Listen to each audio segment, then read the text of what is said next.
emperor's new clothes. Many years ago, there was an emperor who was so very fond of new clothes that he spent all his money on them. He did not trouble about his soldiers. He did not care to go to the theater. He only went out when he had the chance to show off his new clothes. He had a different suit for each hour of the day. Most kings could be found sitting in council. It was said of the emperor, "He is sitting in his wardrobe." One day, two fellows calling themselves weavers came to town. They said that they knew how to weave cloth of the most beautiful colors and patterns. The clothes made from this wonderful cloth would be invisible to everyone who was unfit for the job he held, or who was very simple in character. These must, indeed, be splendid clothes, thought the emperor. If I had such a suit, I might at once find out what men in my kingdom are unfit for their job. I would be able to tell the wise men from the foolish. This stuff must be woven for me immediately. He gave large sums of money to both the weavers in order that they might begin their work at once. So the two pretend weavers set up two looms. They worked very busily, though in reality they did nothing at all. They asked for the finest silk and the purest gold thread. They put both into their own knapsacks. Then they pretended to work at the empty looms until late at night. "I should like to know how the weavers are getting on with my cloth," said the emperor to himself one day. When he remembered that a simpleton, or one unfit for his job, would be unable to see the cloth, he began to worry. To be sure, he thought he was safe. However, he would prefer sending somebody else to bring him news about the weavers and their work. All the people in the kingdom had heard of the wonderful cloth. All were eager to learn how wise or how foolish their neighbors might be. "I will send my faithful old wise man to the weavers," said the emperor at last. "He will be best able to see how the cloth looks. He is a man of sense. No one can be better for his job than he is." So the faithful old wise man went into the hall where the thieves were working with all their might at their empty looms. "What can be the meaning of this?" thought the old man, opening his eyes very wide. "I cannot find the least bit of thread on the looms." However, he did not say his thoughts aloud. The thieves asked him very kindly to be so good as to come nearer their looms. Then, they asked him whether the cloth pleased him. They asked whether the colors were not very beautiful. All the time they were pointing to the empty frames. The poor old wise man looked and looked. He could not see anything on the looms for a very good reason. There was nothing there. "What?" thought he again. "Is it possible that I am a fool? I have never thought so myself. No one must know it now if I am so. Can it be that I am unfit for my job? No, the emperor must not know that either. I will never tell that I could not see the stuff." "Well, sir," said one of the weavers, still pretending to work, "you do not say whether the cloth pleases you." "Oh, it is excellent," replied the old wise man, looking at the loom through his spectacles. "This pattern, and the colors, yes, I will tell the emperor without delay, how very beautiful I think them." "We shall be much obliged to you," said the thieves. Then they named the many colors and described the pattern of the pretended stuff. The old wise man listened with care to their words so he might repeat them to the emperor. The thieves asked for more silk and gold, saying that it was necessary to complete what they had begun. Once again, they put all that was given them into their knapsacks. They went on working with as much effort as before at their empty looms.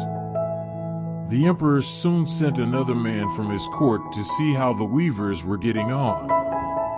Now he wanted to know if the cloth would soon be ready. It was just the same with this gentleman as with the wise man. First he looked closely at the looms on all sides. He could see nothing at all but the empty frames. "Does not the stuff appear as beautiful to you as it did to my lord the wise man?" asked the thieves of the emperor's second advisor. "I certainly am not stupid," thought the man. "It must be that I am not fit for my good job. That is very odd. However, no one shall know anything about it." And so he praised the stuff he could not see. He declared that he was happy with both colors and patterns. "Indeed, Your Imperial Majesty," he said to his emperor when he returned, "the cloth which the weavers are preparing is extraordinarily magnificent." The whole city was talking of the splendid cloth which the emperor had ordered to be woven. Finally, the emperor himself wished to see the costly material while it was still in the loom. He took many officers of the court and the two honest men who had already admired the cloth. As soon as the weavers saw the emperor approach, they went on working faster than ever, although they still did not pass even one thread through the looms. "Is not the work absolutely magnificent?" said the two officers of the crown already mentioned. "If your majesty will only be pleased to look at it. What a splendid design! What glorious colors!" And at the same time they pointed to the empty frames, for they imagined that everyone else could see this exquisite piece of workmanship. "How is this?" said the emperor to himself. "I can see nothing. This is indeed a terrible affair.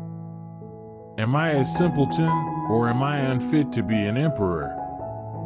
That would be the worst thing that could happen. Oh, the cloth is charming," said he, aloud. "I approve of it completely." He smiled most graciously and looked closely at the empty looms. No way would he say that he could not see what two of his advisors had praised so much. Everyone with the emperor now strained his or her eyes, hoping to discover something on the looms, but they could see no more than the others. Nevertheless, they all exclaimed, "Oh, how beautiful," and advised His Majesty to have some new clothes made from this splendid material for the parade that was planned. Magnificent, charming, excellent was called out on all sides. Everyone was very cheerful. The emperor was pleased. He presented the weavers with the emblem of an order of knighthood. The thieves sat up the whole of the night before the day on which the parade was to take place. They had 16 lights burning, so that everyone might see how anxious they were to finish the emperor's new suit. They pretended to roll the cloth off the looms. They cut the air with their scissors and sewed with needles without any thread in them. "See," cried they, "at last. The emperor's new clothes are ready." The emperor, with all the grandees of his court, came to the weavers. The thieves raised their arms, as if in the act of holding something up. "Here are your majesty's trousers. Here is the scarf. Here is the mantle. The whole suit is as light as a cobweb. One might fancy one has nothing at all on when dressed in it." "Yes, indeed," said all the courtiers, although not one of them could see anything of this special cloth. The emperor was undressed for a fitting, and the thieves pretended to array him in his new suit. The emperor turned round and from side to side before the looking-glass. "How splendid His Majesty looks in his new clothes, and how well they fit," everyone cried out. "What a design! What colors! These are indeed royal robes. "I am quite ready," said the emperor. He appeared to be examining his handsome suit. The lords of the bedchamber, who were to carry His Majesty's train, felt about on the ground as if they were lifting up the ends of the mantle. Then they pretended to be carrying something, for they would by no means want to appear foolish or not fit for their jobs. The emperor walked under his high canopy in the midst of the procession through the streets of his capital.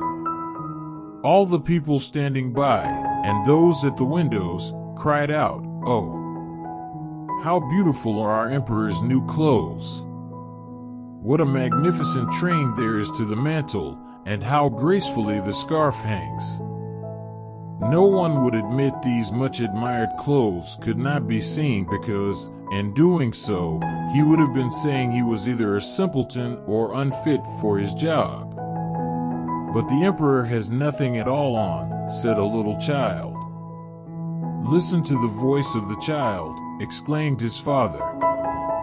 What the child had said was whispered from one to another. "But he has nothing at all on," at last cried out all the people. The emperor was upset, for he knew that the people were right. However, he thought the procession must go on now.